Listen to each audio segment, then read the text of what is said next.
Let's do this. Jenny, you ready? Yep. Jeff, ready to do hot girl shit? Yeah. Hey, keep the mic up. What is hot girl shit? You tell us. You the one said you were doing it. I don't know what you girls do. All Can we right. fix his little mic thing? There we go. No, we're good. Okay. I'm good. All right. All right. Episode 43. We got some friends in, and also our new podcast sponsor, Woo! the Vaughn team, Jeffrey and Jen E. Vaughn. I couldn't think of anything good to say for that one. What's up, guys? Not much. I'm talking to you. Maybe we Dude. should have took a shot before y'all came Probably. over. You want some tequila? I probably should have drank before I came over. Dude, I've always seen you drink. I mean, that's how I see you. No, I'm joking. I'm joking. It's all right. Yeah, so we just won. We're getting you guys as our new as our sponsor for the podcast, and we go way back with Jeff and Jenny, probably 15. 13 years. Yeah, Yeah. 13. About 13 years, about right. probably. Yeah, We had a lot of good times together. yeah. So Jeff, Jenny on the Vaughn team, but Vaughn Realty Company. Yes. And so when we met Jeff and Jenny years ago through Ashley and Nick, you were doing real estate obviously then. And I think she sold all of our family houses here. Mm-hmm. Then we moved here, sold us our house, which we're in now still. So Yeah, we're doing family and the friends. I think we're on transaction like 13 and 14. really, With, from our group, yeah. yeah. Well, like I said, we talked about this by doing the sponsorship stuff. I was like, well, one, it would be easy and organic because we're friends with you. We already send people your way, so it'd be easy to do that. And then also, like I said, our reach is greater Houston and a lot of Texas, and you can service anybody in the Texas area, obviously. Yes. And then even outside of that, you can hit up agents from other. Yeah, we can refer agents out to other areas. If it's not an area, especially another state, we can go through there and really vet the agent and see if they're a good fit, and then refer them out to Okay. yeah. Why are you looking like that? You and Jeff look like they're both lost. I'm not lost. I don't know what to do with my hands. Y'all should start you a podcast for realty. Probably not. My spare time. Well, you're doing baby steps with the social media. Yeah. Yeah, so once you get out there, like you said, starting out baby steps, but once you get familiar with it, it gets easier and easier, Yeah, the first it's all couple about times. getting the word out, baby. Yeah, first couple times I was like, oh, this is uncomfortable. Now it's like, okay, let's roll. Like I'm getting more comfortable with it. That's good. We got to think back when you started real estate. It wasn't social media No. wasn't a big part of it. No, not at all. You didn't at all. You had to organically do it. You had to call. You just had to hustle. Now the social media is just like another great layer and just adding to it. But everybody does videos and everybody wants they want it right there. Yeah, it's so crazy because they'll even do like open house videos. Like come see me. Yeah, next open house we'll be there. Yeah, that's great. I'll do like NSYNC dances there or something like that. Me and Jeff do some hot girl shit. Let's go. Yeah, so we met them years ago. Me and Jeff bonded over picking on Nick. That's kind of how we became friends. You were mean. No, you. He's a bully, dude. Y'all were more each other's type than you and Nick, Yeah, definitely.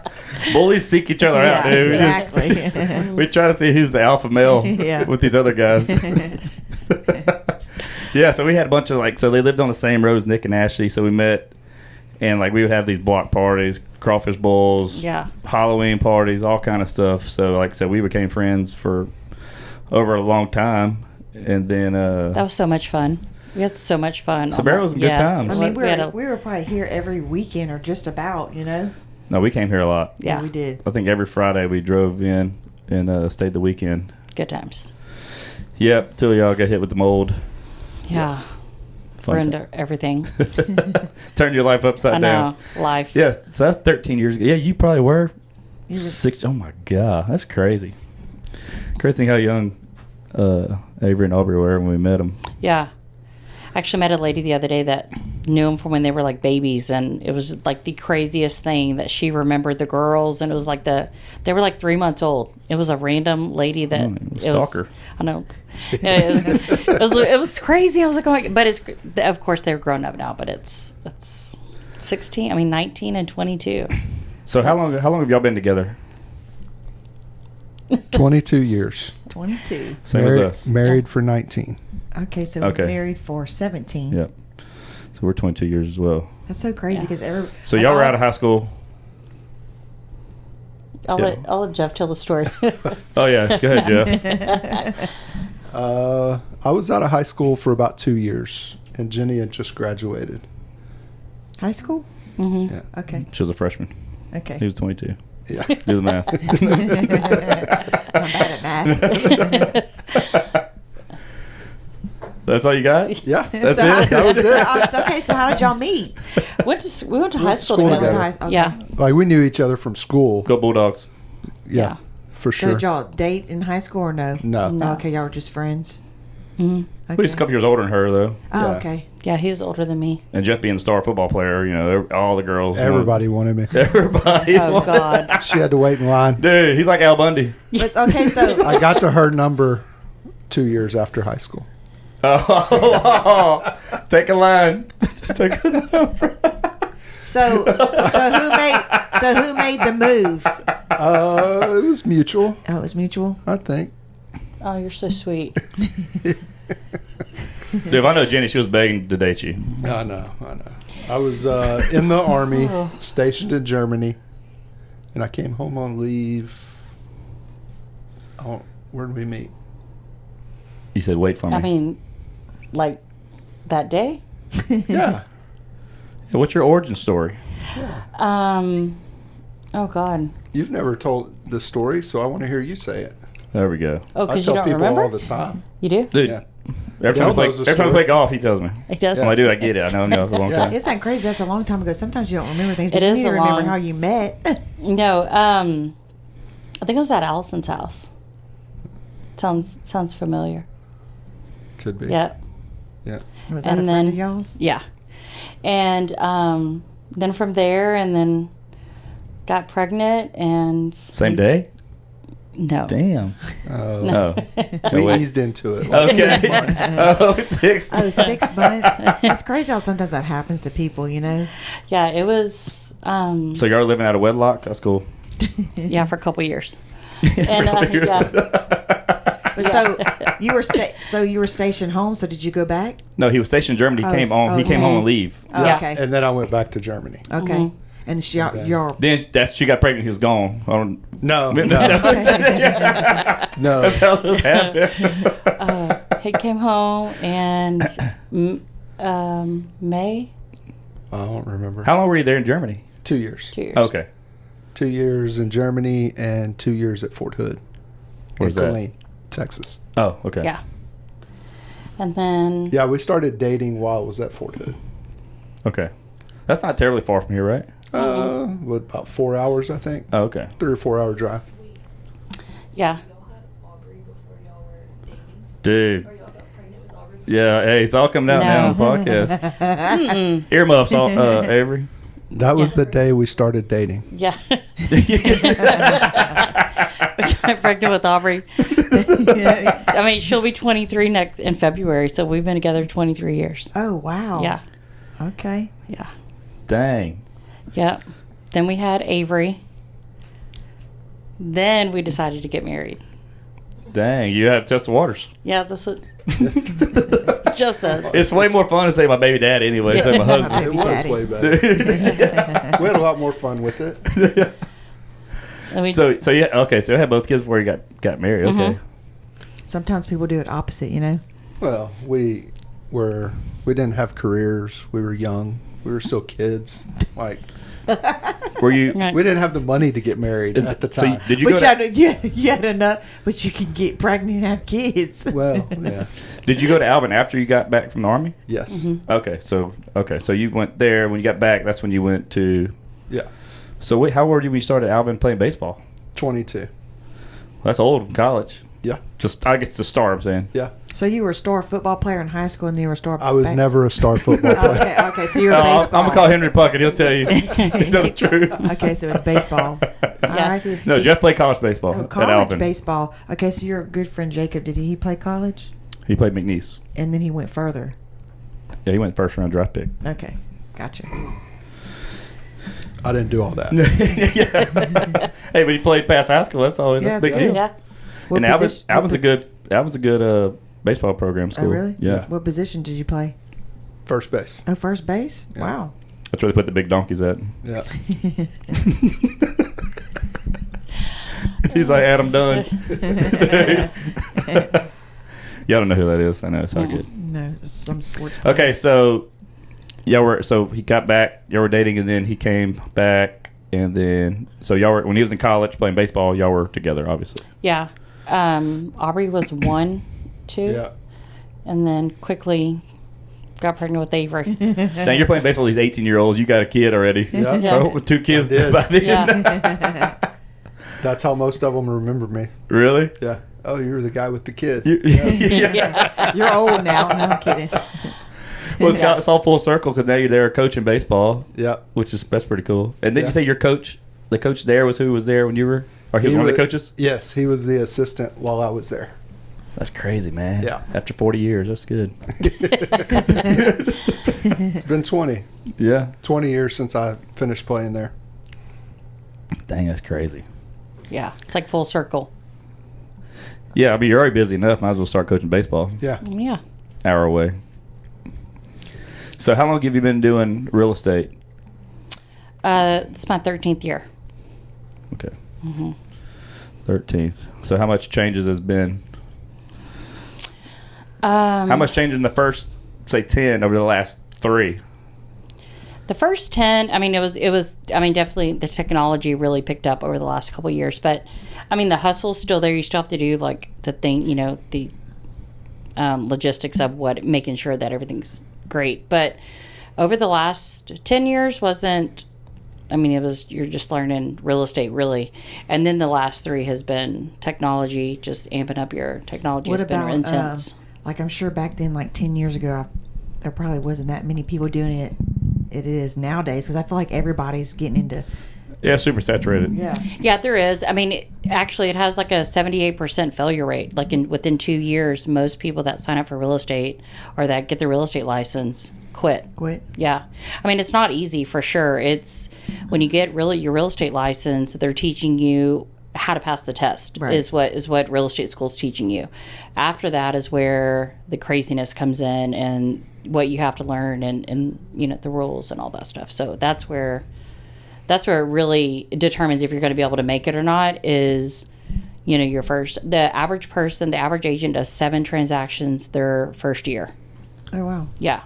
So it's definitely a hard thing to do. I mean, you just have to learn your groove and be able to. You have to have staying power too, though. That's the biggest part. You have to you wake up every day unemployed, so you have to get up and know that these bills are still coming regardless. You still have to make your phone calls. You still have to work, and then they're not going to.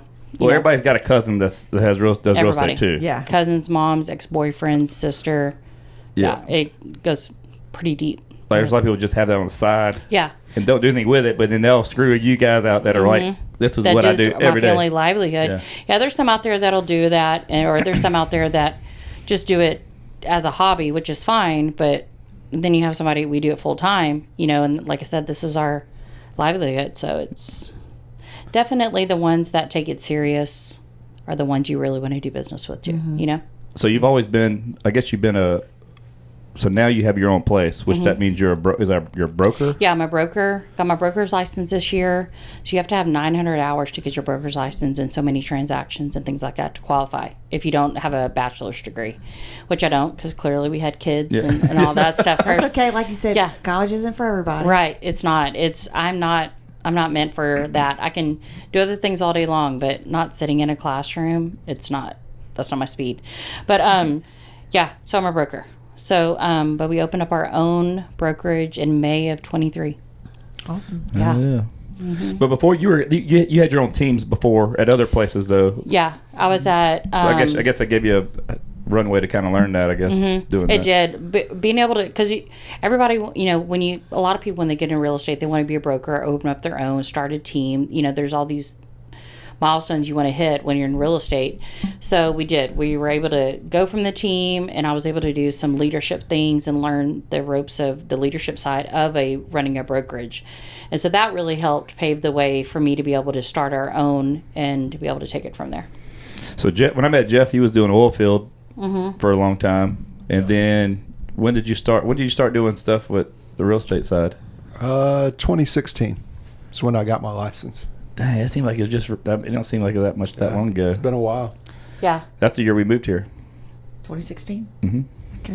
Yeah, that was a huge thing when he got his license too, because we work with so many people that we know, and so it was great for him to be able to connect with them on a real estate and be home with the girls, because he traveled. When he was in oil and gas, he was working sometimes 300 days a year, and so it was. I did that in 10 years.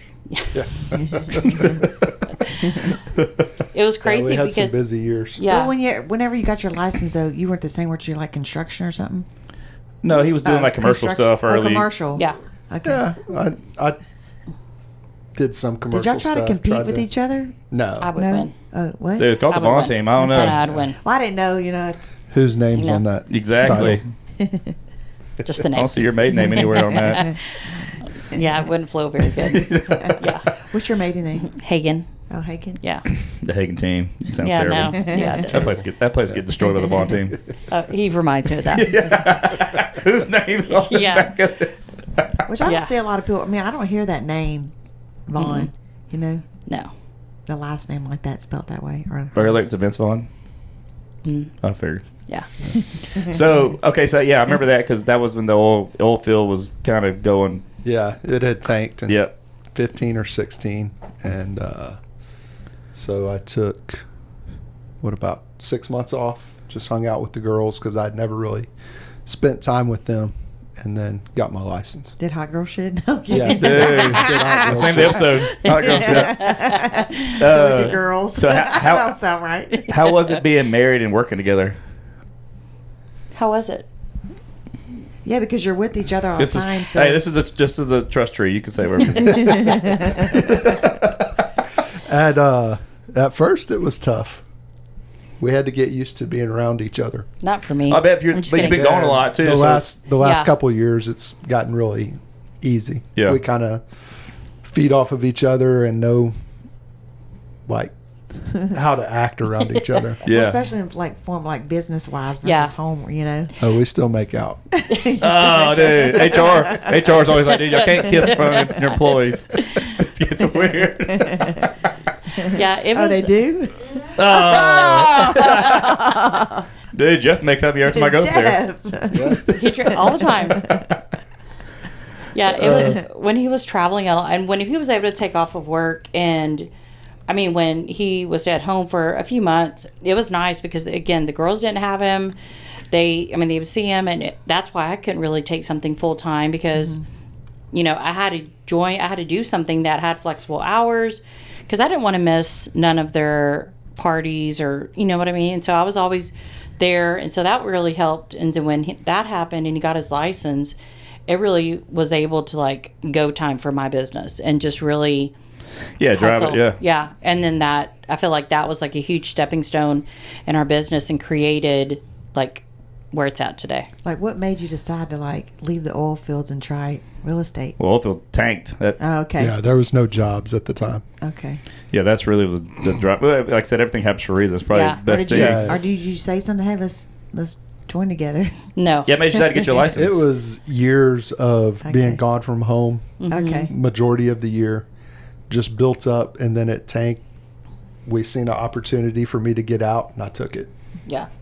I mean, there was times we spent Christmases in hotel rooms. I mean, it was great because again, I was able to be home with the girls, but that really took a toll on just family and just him being gone all the time. And so it really, when that opportunity came up, it was like, okay, you know what? You stay home for a little bit.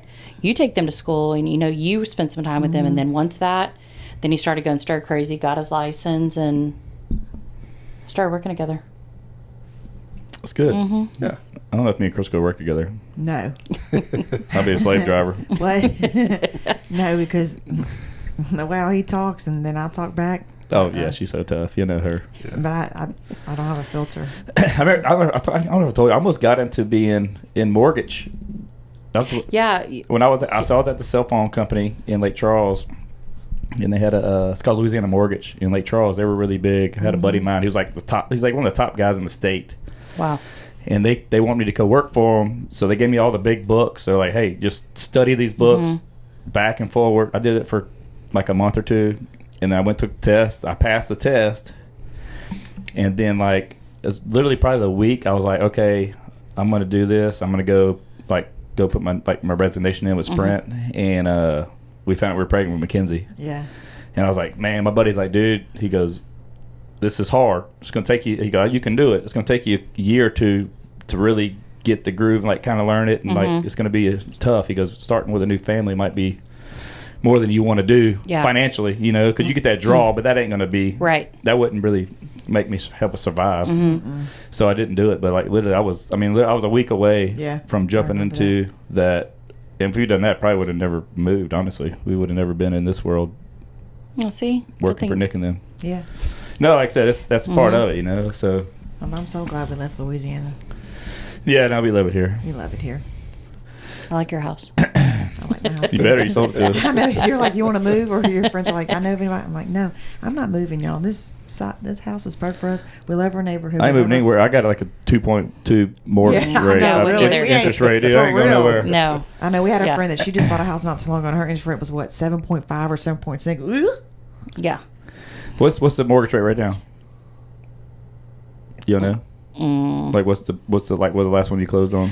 Well, they're ranging about 6.5 to, we've even seen a little bit of 7.2, honestly. Yeah. I mean, they fluctuate all the time. So they're seeing that, I mean, we get updates. So they're expecting them to drop, hopefully, by the end of November. And again, you know, starting in next year. They're anticipating a crazy market of 2025 in real estate. So does the election go along with that too? Is that going to change stuff? Just the election with the rates, does that really affect that? They didn't drop like we expected, hoping that they would, but it's still early in it. So some of the projections are expecting them to, but I think the affordability, that's going to be the biggest thing on the rates and being able to afford, because you can't have a lower rate.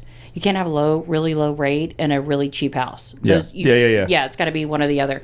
So we're anticipating the prices to level out a little bit and the rates to drop. Hoping so. That's what we're preparing for. That's what went crazy for a while.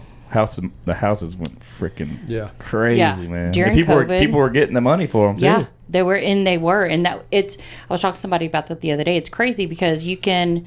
Working in this market, and that's kind of going with people that just have their license for a little bit, or people that really do it all the time, you will sell the house if somebody wants to sell the house, and it's a better thing for your seller to take $20,000, $30,000, or $40,000. That's what we were seeing, 20, 30, 40 grand higher than what the list price is. That's a better option for your seller. So of course your seller's going to take it, but then all the taxes increase around it, you know, so like you're constantly kind of fighting the higher taxes and the higher priced homes, and especially when a neighborhood that you work in, that can be really hard. Yeah, I bet. No, we were out because every once in a while I'll get on like HAR and just kind of look and see what the houses are in here. Yeah. And some of them are they're still crazy around some here. Some of them, and it's crazy. Some of them will pay. People will still pay for it. What's the determining factor? Mainly, like if I'm the seller, like really it's just whoever's going to pay over. But don't you have to worry about the appraisal coming back? Yeah, but that was the other thing that came out. It was really during COVID, and it's the additional right to terminate. So these people would come in and say, you know what? If a house listed at $200 and they're coming in, they're going to pay you $250. They don't care what it appraises for. They're buying it for $250 regardless. So there was an additional, because it was craziness. So there was an additional form that was added to protect the sellers, because they might, because that would happen. Yeah. Then you miss on all these people that right. And so they guarantee. Well, I mean. The buyer says, yeah, I'm going to pay for it.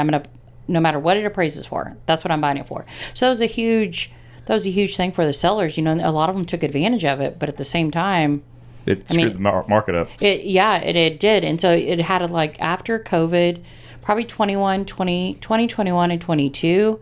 Then that's when it started like leveling out, and people that could still afford it and the rates were still low, they still had a chance to buy, and they weren't up against 10 to 15 people paying thousands of dollars over. Yeah. Yeah. It was a good thing for the sellers in the market, but it was still sad because you only could sell it to one person, and then you had to call all these people and say, hey, I'm sorry, your offer. And a lot of times it was just people looking for a home.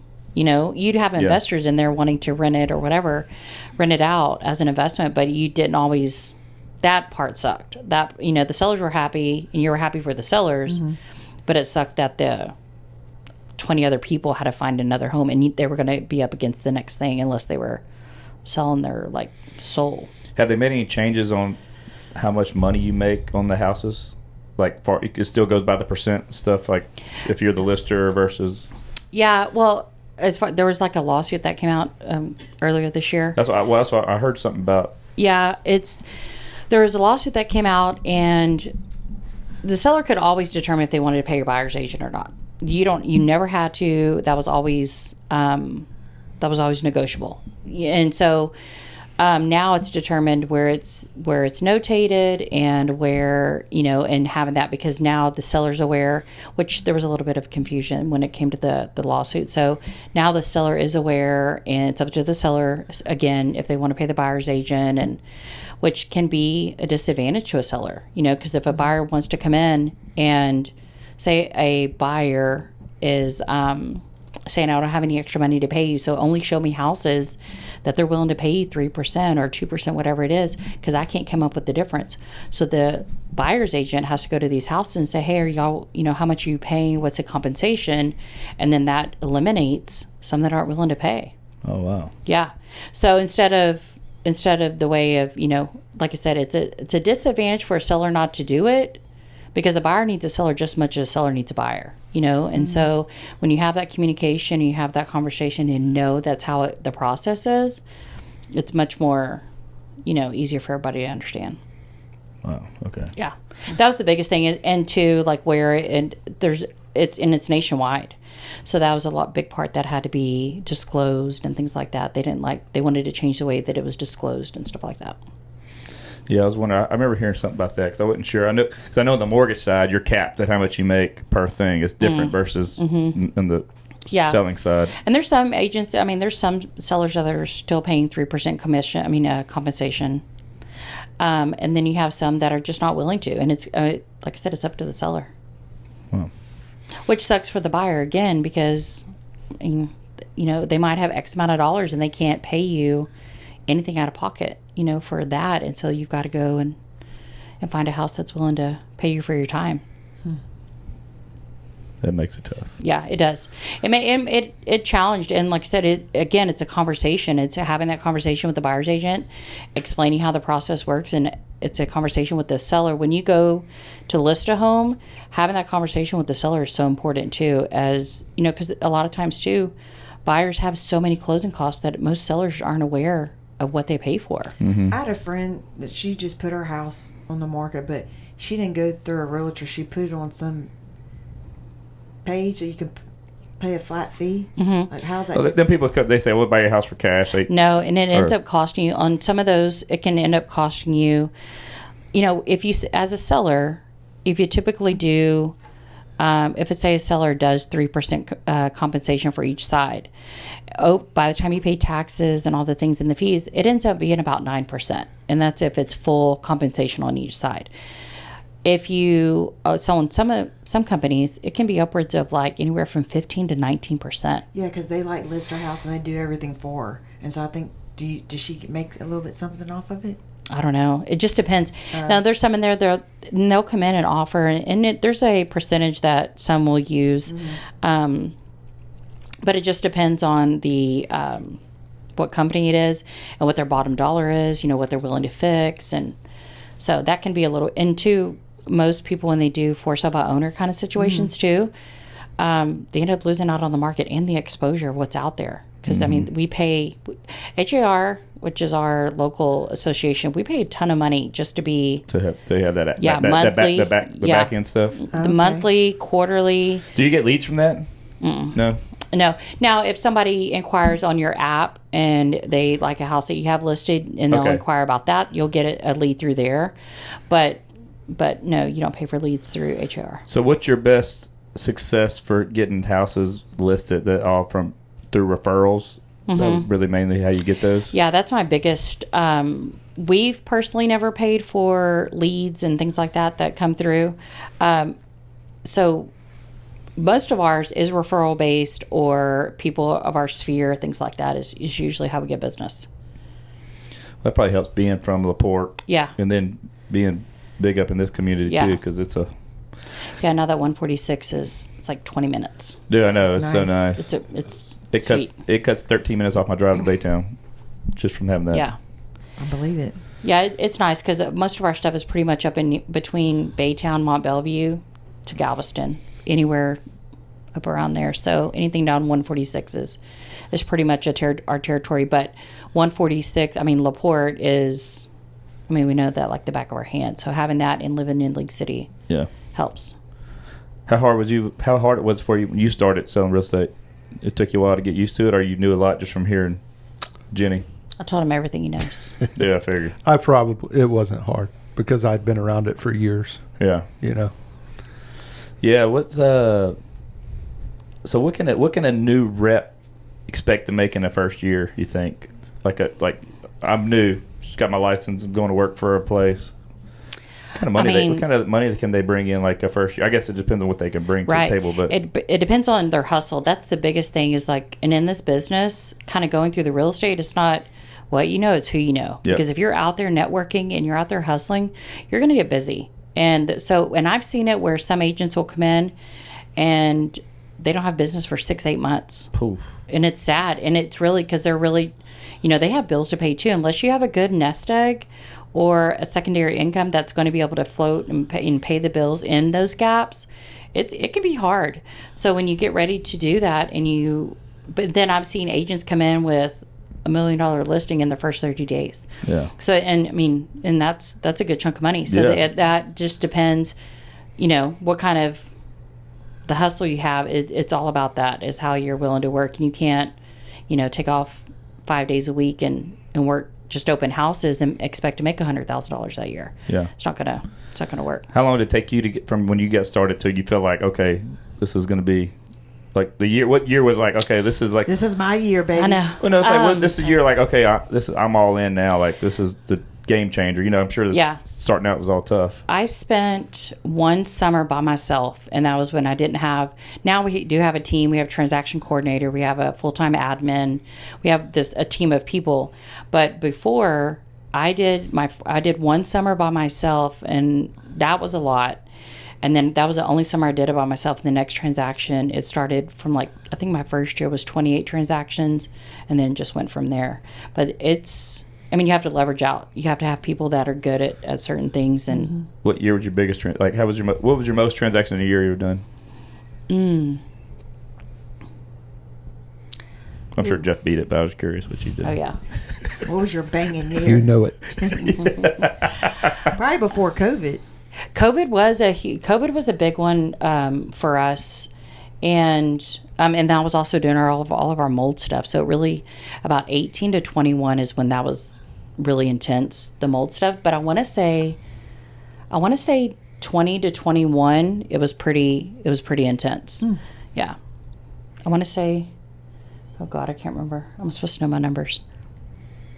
I don't remember, but I know. I'm sure it was. You try to work on the average per month that you try to keep up with? Yeah, actually, when I first started, I was like, because he was working, and I was like, if I can just do one transaction a month, I'll be good. Because this was just play money, honestly, for me and the girls, and I wanted to pull. So this was just like that kind of how that started, and I just wanted one a month. And then when I saw that I could do one a month, I increased it to significantly. And I'm real competitive with myself. So if we don't do what I thought we needed to do and where we dropped the ball, then I'll just increase it, multiply it in the next How'd year. you end up getting into real estate? You have friends doing it, or you just decided to?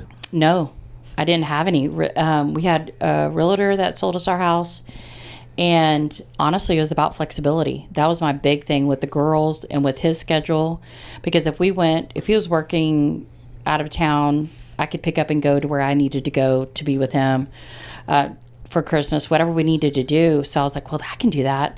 And that's how it happened. And I just kind of went from there.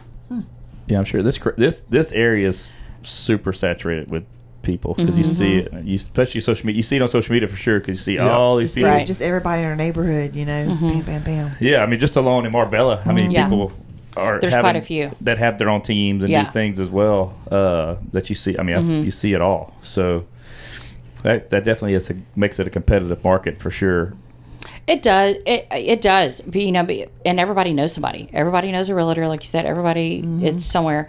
But also, like, having that established relationship. So even if I didn't have that here, I would still work on my relationships, because eventually somebody's going to trust you. Yeah. Right. It might take a little bit, but eventually, and all it takes is one. And then as that person trusts you, and they just start telling everybody. So it's that relationship that you have to work on more than videos, more than all these paid ads and things like that, is the relationships. And so that's, like I said, we talked about that dinner one night. That's how it is even in my world. Oil and gas, it's all relationship. People are going to do business with people they like and they trust, no matter where you go. Like because you've been from other businesses before you started yours, so and you can take that client anywhere, right? Which is nice. So how old were you when you started? 30. Okay. I had to think about it for a second. I was just curious. I had to do my math too. Have you ever gotten weird people that just show up and that would make you feel uncomfortable? Sometimes nowadays there's these young girls, pretty girls that are real estate agencies, and sometimes they just want to just call. Do they really want to come see their house? Or they just want to just. I'll do it all the time. If I see a hot chick that's real estate, I go see her house once a week. I'm saying there's a lot of weird people out in the world. There is. In order for you to come see a house, there's movies online about those kind of people. Do you have to go through? I don't know. Do you have to do some kind of pre-approved? Like a background. I mean, yes, you should definitely get a pre-approval when you do. But there is creepy people. There's a known guy in Houston, and he's just. I mean, this was early on when I started. Oh, his name's Magnus. Yeah, he does that shit. He called him. He had a foot fetish, and so he would call people and ask them, "What kind of shoes are you wearing? Before he came and saw you?" Just Ariats. He wouldn't get past the phone, but he would call, and it happened. It was just random, but it happened to a few people at our other brokerage, and it was crazy. And he would just call and ask you, are your toes painted? What kind of shoes you're wearing? Dude, yeah. Creep. I'd sell a house if I let him see. I mean, you can stick my feet all you want, bro. Let's no go. Toenails, baby. We have that, and I mean, I've gotten some weird, creepy calls over the years and stuff like that, and so it's just we have apps in place that we've recently been added, so we can look people up and we can really see, their background, because unfortunately you don't always know. So if somebody has a house listed and somebody calls you and they're like, "Hey, I want to lease that house," and it's $2,000 a month, well, then that could potentially be, several $100s for that agent. That's quick, that's quick money, especially on a lease. So if somebody wants to call and ask you, "Hey, can you show me this house?" I mean, that agent's 9 times out of 10 going to jump and look at. Now we have access to backgrounds and things like that, where our brokerage has had a few that asked, and you can see some of their background, and we're like, no, this is no. Yeah, but there are. Well, at least you can vet them out some. Yeah. Yeah. But you can look up their phone numbers. You can look up some of their stuff. But, there are different platforms that we can look up and see who's legit. Because sometimes they call, and it's a pretty elaborate story, and it's very believable, and they're scammers. They've been rehearsing this for I don't know. I don't know if this area is big, but so I watch Selling Sunset. It's like the real estate show, So are there ever people that go in together and team up on a house? You know what I'm saying? Sometimes. Can they split the commission or something like that? I mean, there is different ways. So there's ways that they can do, like open houses. They can double up and do the open house. Sometimes we'll pair up if we have a dual agent, like a that speaks like Spanish and, English, things like that. And then we'll pair them up with another person, or if it's like a bigger home, just because you can have creepy people that come in, and if somebody's distracting somebody and there's somebody else is in another part of the house, I mean, it can be. So I really encourage them to double up when they do it. And if it's a bigger house, I like to do 3. So everybody's protected, because people are weird. Yeah. Oh, I'm sure. Yeah. So how old were you when you had Aubrey? 20. 22? Yeah. You were 22. 23. 23. 23. Okay. And how much younger are you? I'm 19. I know, but how old? I was 23 when Avery was born. Okay. Yeah. So they're 3 years apart. Okay. Yep. So how was that? Oh, that was hard. Were you in Oldfield then? No, you were in college. That's right. No, he was. For the Aubrey. With Aubrey, I was transitioning out of the military. With Avery, I was working for the sheriff's office. Oh, dude, you're like Walker, Texas Ranger. Yeah. Yeah. What were you doing there? Worked in the jail downtown Houston. Yeah. Dang, did you ever like sneak stuff into the inmates? No. No, I didn't. Dude, you I might know you get would. in trouble. No, statute of limitations. I think there's some people that really do that though, right? Because it's Oh, like, yeah. I've how seen do they They They get got things caught in all the jail? time. Really? Bringing cell They did? phones and stuff to them. Yeah. That would be me. For sure. I wouldn't help anybody out in jail. Like, dude, give me 3 Marlboro Lights.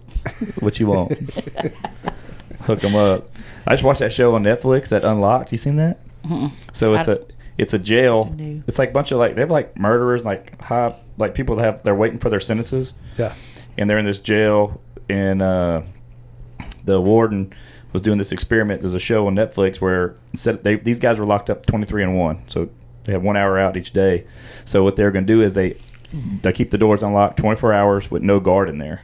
And then they had cameras all up, and dude, they had some crazy characters on there. But it showed them doing that. They showed them making hooch and making tattoo guns and doing all this stuff, and they'd get in trouble. They'd put them on lockdown for a night, but yeah, he was doing this experiment in this one pod, and showing all the trying to teach these people hey man, when you get out of here, if you do, we want to try to give you something, instead of just coming right back in here, Right. And it was cool to see, but watching those people walk in there and them inmates cussing these ladies out and stuff, that are the sheriffs. Yeah. It was wild. I couldn't imagine working in jail. Heck no. Me neither. I got a buddy that's a nurse, and he'll work the jailhouse every once, and he's like, dude, it's nuts. It was interesting. Which one? Harris County. Yeah, Yeah. that's cool. Yeah. Did you ever catch it? You ever pick up a shiv or anything? Yeah. Yeah. Oh, yeah. What is that? They make a little makeshift, a little thing to stab people with. I mean, where do they get that from? They make it. Anything. Anything. Dude, they were showing that one guy. So he does tattoos in jail. So he'd make a jailhouse candle. He have a lid or something, pack it with petroleum jelly, and then they'd get toilet paper and make it like a long wick, and they lit it with a pair of glasses in the sun, and that it burns forever. So he had it hanging from his jail cell, and then he lit the candle, and it's a little circle thing in the wall, and you put it in there, and the flame burns up, and it makes all this soot, and then you scrape all that out. That's the ink they would use for the tattoo guns. Oh my gosh. Oh my that's God. wild. I wouldn't make it. Huh? I'm gonna go work in jail, You should. dude. At least try it. I mean, it might. I'd be bring all something kind of you cool love. stuff. It might be something you love. I mean, it might be my passion. It could be. Could be. Rent pumps ain't it. I guess I'm gonna have to go. At least it'd be interesting. Dude, you know how many funny stories you'd have? What was the best thing you ever seen in there? He's like, I can't Yeah, say. we're not talking about that. Dude, it's way past 7 years. I ain't talking about your ditty parties y'all have in there with them guys, but I bet you see some wild stuff. Oh, yeah. Especially Harris County. Yeah. We had a guy on the other podcast that was his brother-in-law. That was a retired. He did 5 years. He was a homicide detective for Harris County Sheriff's. Yeah. And dude, talk about some crazy stories. Yeah. Yeah, I could imagine. Yeah, I couldn't imagine seeing that kind of stuff. I can barely watch. I don't watch really TV, but I can barely watch somebody getting kidnapped or something on Netflix. I can't even watch stuff like that. So I'd be a nervous wreck. What was that kidnapping show where people under the bed or something. What? It's an old show. Not that old, but it was a kidnap show. It was kind of scary. I have no You idea. don't remember it? I didn't watch that. Yes, you did. We probably went to movies. Yeah, I can't watch anything, nothing like that. Yeah, I'm not a fan. Jeff of that. can. I only like scary movies. Yeah. Can't do it. All right. So what do y'all do? Which I know y'all are busy during the week. So what do y'all typically do? Like, how much of your work is after hours? Not too much anymore. Actually, I've really got it to where I narrow it down to during the week. And Just if I 9 to can, 5 or something? yeah, if I can get it, like tonight I worked late, and other than that, I shouldn't work very much this afternoon. I mean, the rest of the week and the evenings. I really try to get it between those work hours. Mm-hmm. So, and every once in a while I'll go on the weekends if that's the client's best time to meet. Yeah. I'll go there. But yeah, but not much. Over the years, I've been able to, like I said, to condense it to where it's Well, you worked plenty of years to build that up. Yeah. That ain't happened like for a new rep. no. You can't expect to have that much flexibility. No, there's so much that I missed that, I mean, I wish I would have put boundaries in place early on about going to different things. But I mean, a lot of times I worked 7 days a week for quite a few years building up that clientele. Mm-hmm. So now I'm able to navigate that. But no, you're working a lot when you first start. Well, at least, I mean, real estate, you can't do transactions on the weekends, but you can do everything else on the weekends too. So it is 7 days a week as far Yeah. as seeing houses, answering questions, Right. I'm sure, dealing with people's pre-approvals and Yeah, I mean, you with your partners. If you're working on the weekend, your partner, whether it's title company, your loan officer, they should be working on the weekends too. You know, especially during that COVID time, it was so critical for them to be able. If you're working on the weekend, you need them to too, because it's a matter of your client getting that house or not if they don't get the pre-approval that day or whatever the case may be. yeah, that's tough. Yeah, we have a pretty good schedule now where I'm home all the time. I'm cook all the time. Well, Jeff used to play golf, and Jenny called him, "Where are you at?" Yeah. He's like, I had to quit golf. I The had old- to sell my golf clubs. "The old boss is calling." Retired. how many times I called? Once. Huh? That's all one it took. too many. That's all it That's all took. it took. He said, "I'm done. That's all it took. I should have called a long time ago. Can't even play golf in peace." I know. What year did y'all get married? So it was 05. 05. Thank you. Yeah, because So we we're were also- here in 07. Yeah. Yeah. Where'd you get married at? The courthouse. Actually, pretty close. Yeah. Oh, y'all did? Yeah. It was like a. So I got called back into the military unexpected after I'd been out of the military for 3.5 years. What's that called? Stop loss? Yeah. And I watched the movie, so I know. when I received notice, I had 7 days to report back to Fort Benning in Georgia. So for her to get military benefits, we had to get married in those 7 days before I left. Oh, wow. Dang. Yeah. It would have been, you'll probably still be like just dating still. Yeah. Probably. Probably so. So whenever you left, I can't remember. did you have Avery? Yeah, Yeah, yeah, both- Avery was You a had both newborn. of them. Avery So how was long just were a- you away? That time I was only gone for like 6 months. Oh, okay. Yeah. But still, that was hard. You had 2 little ones. Yeah. Yeah, it So was hard. does that happen often? No. No? Rarely. Dang. So the government actually made y'all get married. Yeah. But were y'all already talking So- about it, that's though? so Were y'all in the works of talking about it? I mean, we're at one point, we're like, probably should get married. Maybe. Yeah.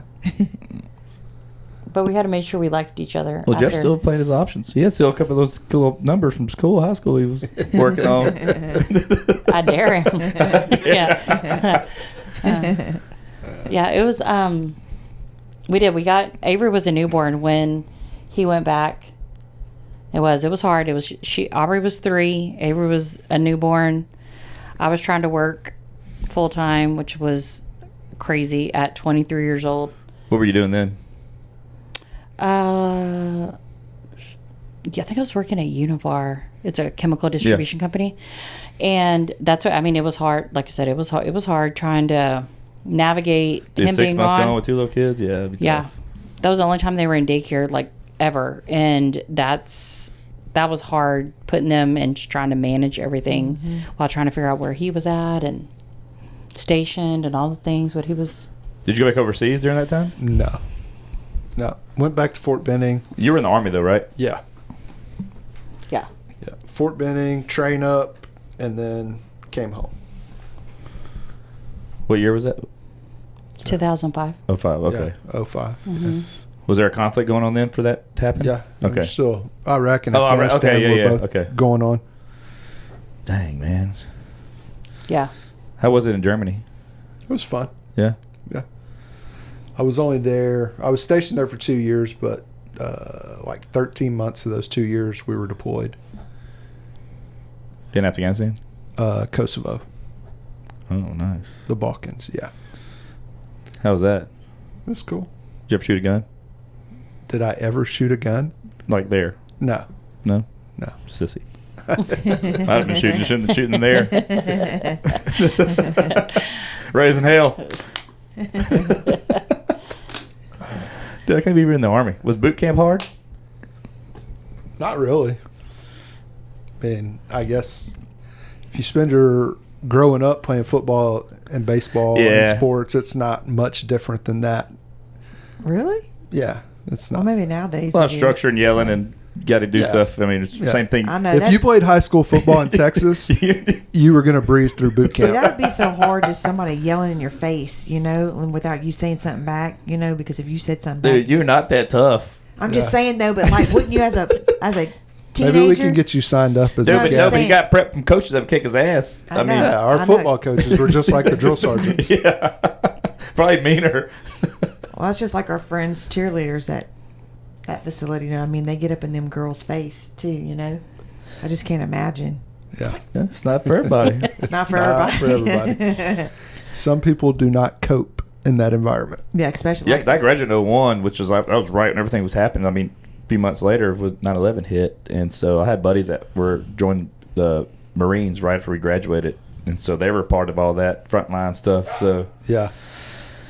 talk about see some stuff, man. Oh, I'm yeah. hearing what these guys like talking about, and how much that can change a 18-year-old seeing stuff that you can't imagine. Yeah. I think I would have been good in the military. Then we wouldn't have met. Huh? Then we wouldn't have met. Lucky Dale. Let's see if they can stop lost me. Okay. Oh man, that's funny. It wouldn't take you How long did you months. work at Univar? Just a few years. That was. He was only gone for a few months, so it really wasn't too much. But I worked there for a few years. And that's when you from there to real estate. Yeah. After I quit there, I was just stayed at home with them for 8 years. Oh dang. Yeah, and then that's when. So yeah, I was early 20s, and then I got my real estate license when I was 30, and I'm only 35, so it's only a few years. That's right. Crystal's trying to do the math right now. She's so stuck. I'm like, no, you're not. I'm 42. Okay? Yeah, I said she 44. was staring at me like, wait, what? She was really thinking. Yeah. And yeah, so I was only there just a couple years because I was having to take off work all the time. It was just a lot with two girls. So, so I stayed home while he traveled with the girls and then went into real estate. Yeah, I didn't go to college either. I couldn't have did it. Yeah, I'm not. No, my brain's not wired that way. Yeah, I went to college too, but I didn't finish, so it's not for everybody. I tried though. That's all. Yeah. I had too much fun. Like I partied too much. Like Something never changed. Yeah. She still goes to cake parties. I don't know. But I'm saying, but like I would bring him along with me. So like, we were always doing those parties. So you ruined his chance at college too. Dude, I could have been something in my Bad life. influence. Yeah. And I'm just a podcaster. Okay, yeah. Look at me now. I just knew one day I'd be on a reality TV show. look at me That's now. why I put all my eggs in that basket. I mean, I'm a Yeah. stay-at-home Right. mom and a podcaster. Yeah, that's right. Killing it. Yeah, so we've been together at the same time, 22 years. Mm-hmm. It's been amazing. We were 19, we started dating. Yeah, we were really So y'all were young. Y'all were young, too. Like like we talked about that. We grew up together. Yeah. And y'all were y'all had to grow up quick. We did. Talk about adding kids to the mix. Mm-hmm. Yeah. It was, I mean, we had to really grow up with the girls and really mature with the kids and kind of learn this whole like marriage thing, kids thing. And it was, but I wouldn't have done it any different. You know, I have some friends that have kids later on in life, and and which they did the school thing, travel thing, which is great. But I really, I mean, we didn't have any money. 2023, we're doing whatever we could to make it work, and going into it and really growing up with the girls and really having that bond with them so young, I think it was really cool. I think now, our relationship and our bond is because of we did have them so young. We did have them. Well, cool thing is now you're early 40s and you still have now your kids are older, out of the house, and then you can actually, it's a different relationship now, which I'm sure is cool. Like they're like friends because it is. It's you really hang cool. out because you want to hang out versus when you're growing up. Yeah, that it has been a really. I mean, that's what, like this time in their life right now is really cool too because they are 19 and 22, so we're really able to enjoy them and hang out with them, and it's really. And you're not in your 60s. Yeah. I mean, look right now, Avery's hanging out with us. I know, dude. She loves me so much. She don't want to be anywhere but with her parents. I know. Oh, I forgot. We're supposed to hang up these signs that says laugh and like applause, but you're not doing a good job. Yeah, I think it was really. I think I wouldn't have changed anything that we did. Would you? Anything we did different? No. Oh, that's a good answer. Good answer. Smart. Smart. But I would. 22 years. Yeah. You're doing something right. Of agreeing with me. Yeah. Smart. It's smart. 22 years. Yeah. And that's a long time. I said we were 19. So yeah, we were together longer. We've been together longer than we weren't. Mm-hmm. It's crazy to think. Yeah, that. Me too. That's why it's crazy to think that we've been together more than half my life, and it's been really cool going through our 20s together, going through our 30s, now going through our 40s, and like watching like our life evolve with our kids, with our business, and just kind of as everything's unfolded, it's been really cool. What was the biggest challenge with you starting your own broker as? Classes. I still had quite a few classes that I need to get under my belt. Like that's like continuing education stuff. Mm-hmm. But you have to take like 900, and I had the experience to be able to know what I was doing to be able to do it, but I needed the classes behind that to be able to get to my broker's license. So I needed like 600 hours. Go. Yeah, so I did like 600 so hours. You pretty much did go to college. You think about hour like. Yeah, it was. I mean, there was some days it was from 8 to 5, and then I'd take a night class from like 6 to 9. Like it was doubling up on the weekends, and it was from probably November, December last year to May this year that it was like, and doing, of course, running the brokerage and working with our clients at the same time. So it was a lot those last few months, but wow, yeah. But I'm glad I did it. And so now, how many brokers you have? How many agents you have underneath you now? 28, almost 29. God, that's a lot. Nice. It is. It's been really cool to be able to take. Oh, Jeff's What? shaking his head. Huh? What'd you say? What is almost 29? Who's almost an agent? Oh, you got like a little person. No, never mind. I was gonna say no. You can't say it on here, okay? You'll find out after. Yeah. I have somebody that's leaving a brokerage to join our brokerage. Yeah. Is there any non-competes with that in that world? Like Yes. in our world, there is a non-compete. I don't know if there's probably a non-disclosure they have or something. Yeah, I do. I do have a non-compete. It's over in 6 months. So you have one, but like I said, dude, No. when they leave other ones. Yeah, they're independent contractors when they're at their other brokerages. So I had one because I was on the leadership side of the last brokerage I was at. Okay. Yeah. Yeah, I was curious to see if that was, because that seems like you see people moving from places all the time, you know? Yeah, because they don't have one, but I had one. So what was the benefit from people from going from theirs to yours? Like what was the biggest difference that what you can bring to them with your team? Could you have like an all in-house team? Yeah, the biggest thing is having the direct like the support. That's a big thing. And so, and I mean the pricing at our office is, I mean the daily, I mean the monthly rent and things like that are cheaper. But the biggest thing is the energy, and they have like full on support when they can join us. That's the biggest.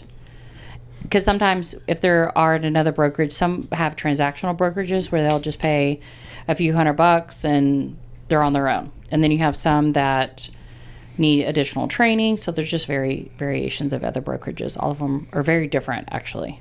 Well, we signed 28 people up. That's pretty good. You have a lot of those with tenure? Like a lot of the reps been in the game for a while? Some. And actually, sometimes we get some that are brand new. And they haven't been anywhere, so they're coming. Sometimes it's people we know that got their license and things like that. Well, that helps them because they come into where at least they have support versus just throwing the wolves. And yeah. And that's what they don't make it, I'm sure. No, and that's the difference in some of the pricing, too. Like when you go to a bigger brokerage, you have a ton of more training to do. It's a little bit more costly. Or you can go to a brokerage, again, that it's a flat fee brokerage. You're on your own, just to figure it out kind of situation. Or you have some that are in the middle. And that's really where we fall, is in the middle of those two. Does Jeff act like he's the boss at the office? I am. Oh, okay. JV1. When y'all have y'all's meetings, do you actually talk? Dude, he goes in showers. I know they got showers. Do you get up and speak? No. No, not No? really? Oh, okay. Hey, next time you have those meetings, I want to come talk. Like, Yeah. we need to Get you to come in there and... like, sell me this pen. Yeah. Don't worry, I won't be speaking either. I'll be like, hey guys. I'll have her pass out donuts or something. Yeah, I'll do that. How'd your last one go? It went really good. It went really good. We were there all day, and they got some really good stuff. And that's, but again, like in this business, you can set your goals all day long. You can do these things, these numbers all day long. But if you don't have the fundamentals to be able to, if you get a lead, what are you going to do with the lead? Mm-hmm. If somebody gives you a referral, do you know what to do with it? Because people can get leads and people can give your name out all day long. But if somebody calls you and you freeze up or you don't know what to do with them and convert them over to, a client, it's pointless, right? So you really have to work on your relationships and your converting and not having commission breath. That's a huge thing at our office, is you cannot have commission breath, because if somebody can smell you need a paycheck, we get it, you need money, just like oxygen, right? You need those too. But that person cannot feel that desperation from you radiate on. They can't. It'll push them away. They won't want to close. And nobody likes to deal with salespeople. No, they don't. That's what I tell our guys. Like, we tell them, don't be a dork. At the end of the day, it's like, dude, don't be a freaking dork. But people, like, I know how I talk to customers, and you see it all the time. People that they get these pushy people, or just go in there just trying to be a salesman, and then they put you in that salesman box, and they don't want to deal with you. Right. They want to deal with somebody that's going to be relatable. That they talk to outside of work. Yeah. Like they would want to deal with. You right. know? That they would feel comfortable sending their mom to. Sure. Knowing that you're going to take care of them, not just. Yeah, then that's the biggest thing, is when they do call or they do stop by our office or anything like that, having that conversation with them and giving them the tools to what they need to do, whether it's a pre-approval, whatever they need to, the steps they need to take. But if you constantly call that person, more than just a follow-up, hey, every couple of days, hey, just checking on you. If they're like, I need a week, okay, good. I'm not going to call you anymore. I'm going to call you a few times. I'm going to check on it, but I'm not going to beg you for business. I'm going to do whatever you need me to do, but I'm not going to cram it down your throat so you buy something, because you'll never refer me to anybody again. I need. Yeah. So that's a big thing at our office, is the relationships and not having commission breath. Yeah. No, I know. People can definitely sense that. Yeah. They do. I do it. If I'm somewhere and somebody's trying to like really, really push it, and it totally turns me off. Or if they have a bad attitude, or as if I owe them something, or they don't appreciate. I could take my money anywhere else. And well, that's what a lot of reps need to understand. In all the world, I mean, they need to understand that there's so many options out there, especially like I said, especially in this market. There is. It's like you have to set yourself apart, and if you are salesy and you're just really trying to just get them to the closing table and then just not talk to them again, that's just not how we work. And so it's not that's part of the brokerage too that we've built. I was really intentional about teaching them the relationship business, but teaching them how to go through the transaction, be their somebody they can relate to. And then once you close, being able to see them in the grocery store, knowing that you did an excellent job with them and you gave them everything you could, Well, and you know a lot of personal stuff about these people too. Yeah. So they got to trust you with that. Right. They do. They have to trust you, because if they know, if they think you're telling everybody their business, you're not getting any business from anybody. I bet that could probably be like this in this area. I know people talk. They do. And it's just like, I don't even tell. I mean, I work with so many people. I mean, we have mutual friends that are getting ready to close. Or getting ready to sell. I'm not when they'll tell people when they want to move, when they get ready to move, they'll tell them. Well, you can cut me after. Yeah, exactly. I'm curious. Are they our mutual friends? Hey, so what would be your best advice to tell people, like first time home buyers? Like, how do you walk them through that? Like, because we bought our first house in Louisiana, so this was our second home. But I mean, like I said, you made it easy because when we knew you, it was like we trusted everything you did. Yeah. I know y'all screwed us, but like, no, but like I said, it was easy because we knew you, and like we've had that relationship for years, Right. And like it wasn't like we were trying to call somebody from an ad.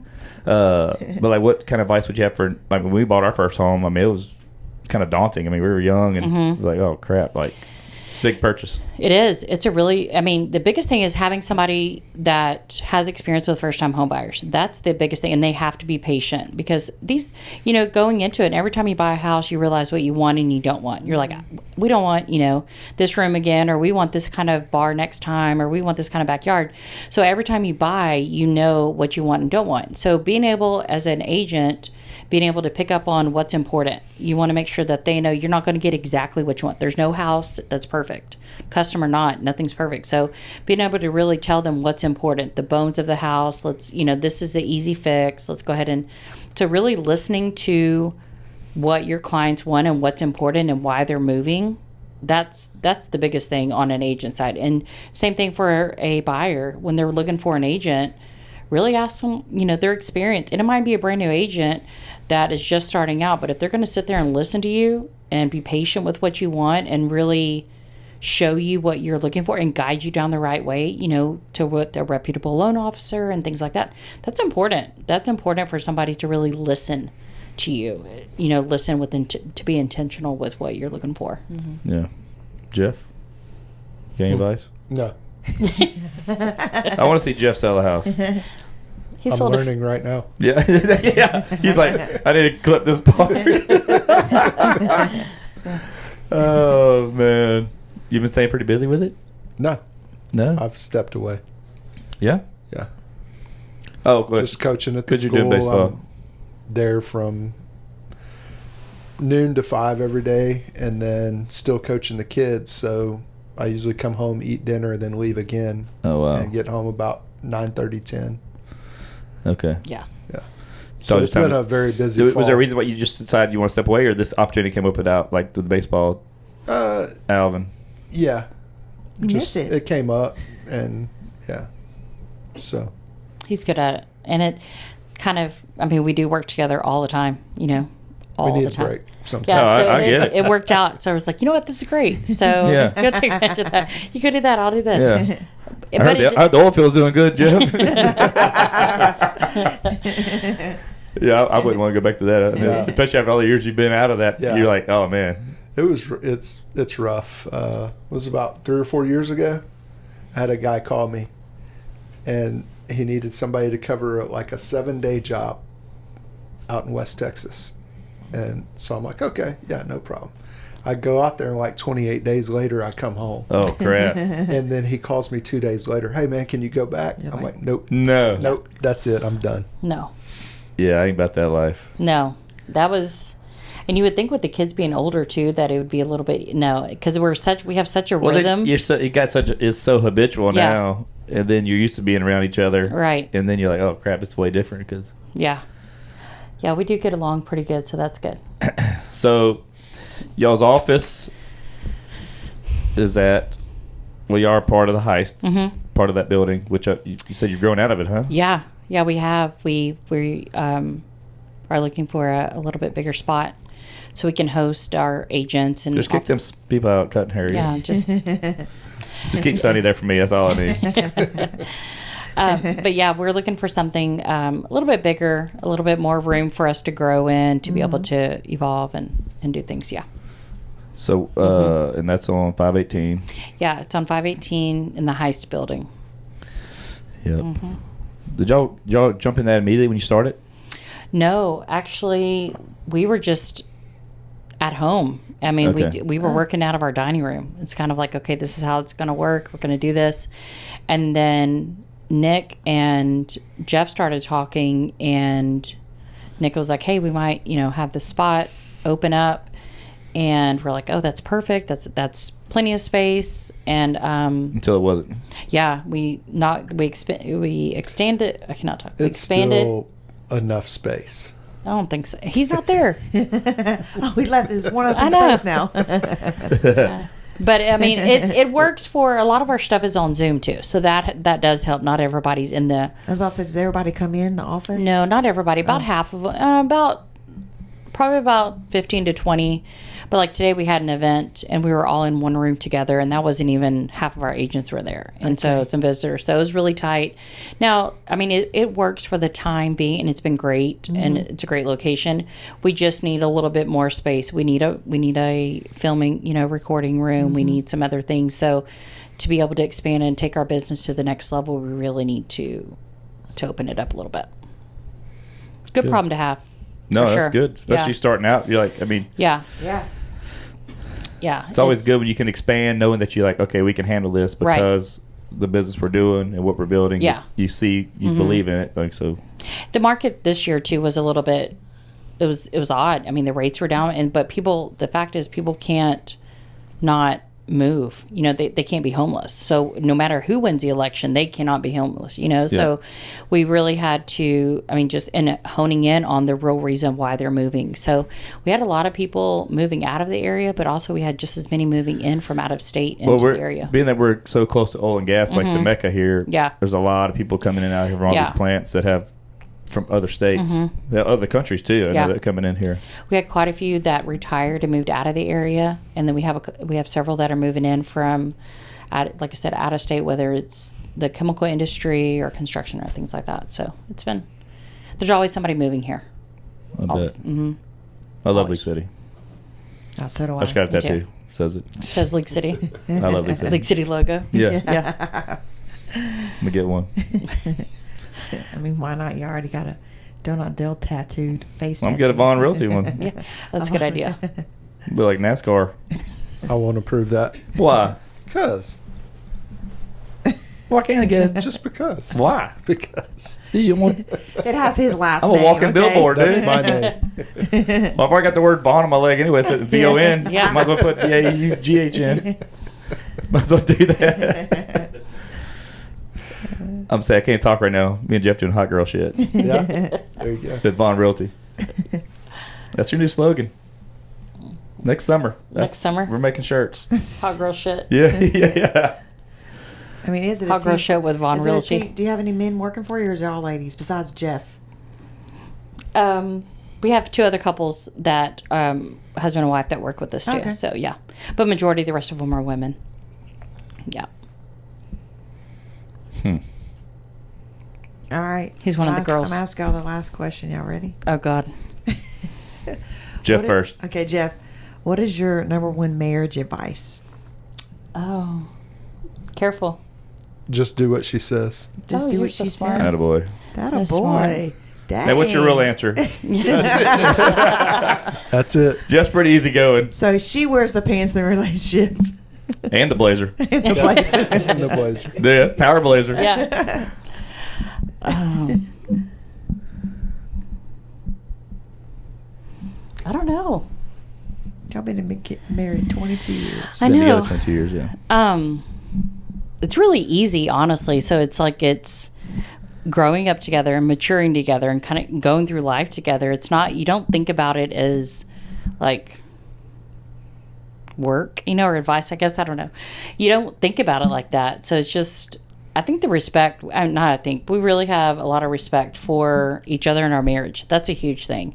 I think between the girls too, the girls seeing like how much Jeff loves me all the time. And She's like, He's real handsy, too. yeah. With everybody. Yeah. And what is funny, because like the kids that like Kenzie kind of does the same thing. Like she kind of smiles with her. Like if you hug her, kiss me, she's kind of just like, but they need to see that. They need to see that their parents love each other. But that's good though. It's excessive. I know. No, but that's good though. Because like whenever you grow up, you want that relationship. You want your kids to see that. Yeah. I think that's probably. I mean, us having the respect for one another with our girls too, because it's really easy for your kids to be like, oh, don't tell dad, or just and it's like that's not right. Mm-hmm. And so going in and having that respect for one another and having that that communication is huge. I think we communicate really well, don't you? Yeah. I think we know what each other are going to say too. I know. Isn't that weird when you're together so long? Sometimes well, more so I think he knows what I'm going to say, or sometimes we say stuff together. She never knows what I'm going to say. Yeah, I know. Cause I don't know what I'm going to say. It just comes out. It just comes out. Like some of the stuff, I'm like, where's this come from? But sometimes he can read my mind. It's so weird how you can read each other's minds, Yeah. Or if I start to say a sentence and then I get distracted, and then he'll just know exactly what I'm talking about. I was like, okay, then I don't need to say anything else. It's like a decoder ring with her. I got to decipher what's going on in my head sometimes. So that makes it a little tougher. Well, yeah, it can be something easy, what do you want for dinner? And I'm naming all these places, but I know I really want something. Then he names. I'm like, oh my God, yes, something simple as that. Yeah, if she doesn't want to tell me no, she'll be like, go ask Dad. Yeah. Yeah. I mean, I know the system. I know which. I can't be the bad guy all the time.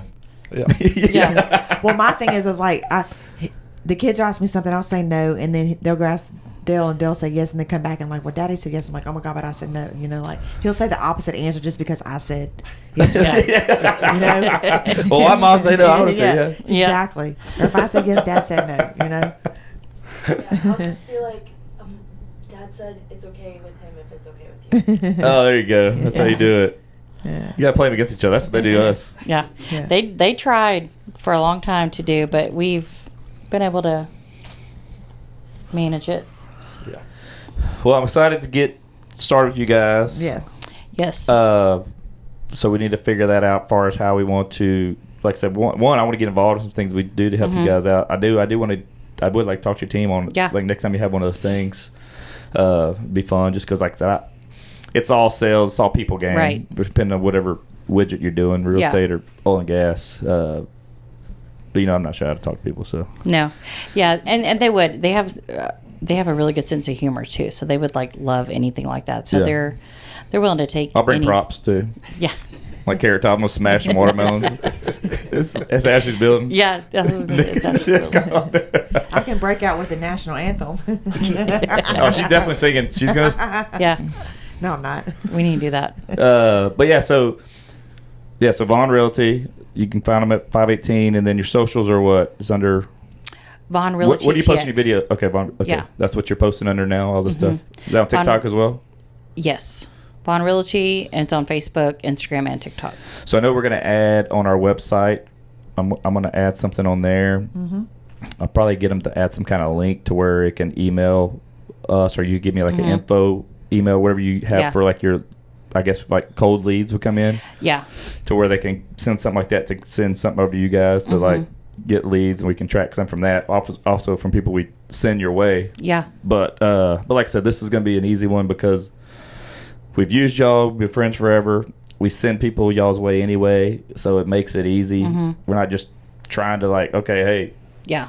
Just give us some business, not knowing. Yeah, I mean, like I said, I've done that for years. I'll call you randomly once in a while. I was like, hey, I got a friend moving here, or somebody might be moving here. Yeah. Talk to them because, I tell people, hey, if you're coming to this area, they know the area, and they can help you out. Yeah. So that's the biggest thing because, like I said, I'm sure there's a lot of people out there to get your business and be done with you. Yeah, we're definitely not. In any sales or any industry, there's sales people. that say yes all the time. Yes, yes, yes. They'll tell you whatever they want to hear. That is something that we really pride ourselves on. Is just we're going to figure it out. We're going to go. We're going to really listen. So when somebody calls, it's not just yes, I can do it. It's okay. Let's figure this out. Let's make this work. How can navigate through it? So, yeah. Yep, well, good. So we're going to add that, and then we'll start having some ad reads past this, too. Yeah. And then we'll do some stuff, social media stuff with you guys, too. Just do some fun stuff. Get us involved. Social media manager. And I met that lady. Jessica? Yes. Yeah. When I went and did Kyle's podcast a while back. Okay. And so I met her there, and then because we've talked about some other things past that, too. Yeah, I'm sure we can get together and do some. That'd be fun. Yeah, I could do some silly videos. It'd be fun. Yeah. Me and Jeff. Yeah. I know y'all could do. That'd be cute. It's funny when I was like, it's wild because one of my best friends, I've always said, dude, you remind me of my best friends, and they have the same exact birthday. Yes, John Rush. Yeah. It was weird, That's man. crazy. They acted like they're the same kind of person. They both baseball guys. That's right. Both assholes. Same birthday. And their wives are in charge because Jamie's in charge. Oh, yeah. I'm getting Jamie a blazer for Christmas. But yeah, thank y'all for coming on. Thank y'all. This was fun. Thank y'all. No, we had fun. Well, so yeah, we hear more from the Vaughn team from us. That's right. Get it going. Yeah. So if y'all need a house, hit us up. Yep. Go to Vaughn Realty TX, right? Mm-hmm. And find them, tell them we sent y'all there. But yeah, we'll be doing that going forward. Yep. All right, you. that's a wrap.